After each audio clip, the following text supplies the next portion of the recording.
பாடுது மனம் கேட்கும் கேள்வி இது.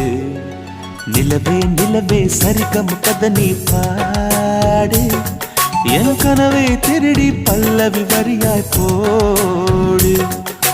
நிலவே நிலவே சரிகம் கதை நீ பாடு, என் கனவை திருடி பல்லவி வரியாய் போடு.